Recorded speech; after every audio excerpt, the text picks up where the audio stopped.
यानंतर एक breaking news आहे बारामतीतून। बारामतीमध्ये सुनेत्रा पवार यांच्या विजयाचे बॅनर्स काढण्याची नामुष्की अजित पवार गटावर ओढवलेली आहे। मात्र आज बारामतीमध्ये नवे बॅनर लागलेले आहेत।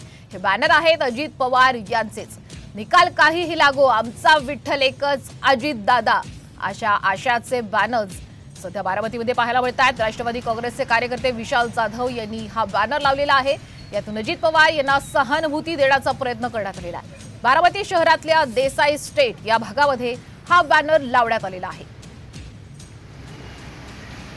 बारामतीमध्ये सध्या या बॅनरची सर्वत्र चर्चा पाहायला मिळते। तर एकीकडे सुनेत्रा पवार यांच्या विजयाचे बॅनर्स काढण्याची नामुष्की अजित पवार गटावर ओढवलेली असतानाच आता आपण पाहतोय बारामतीमध्ये सध्या हे नवे बॅनर्स लागण्यात आलेले आहेत। अजितदादा यांच्या समर्थनार्थ हे बॅनर्स लावण्यात आलेले आहेत। निकाल काहीही लागो आमचा विठ्ठल एकच अजितदादा अशा आशाचे हे बॅनर्स सध्या पाहायला मिळतात।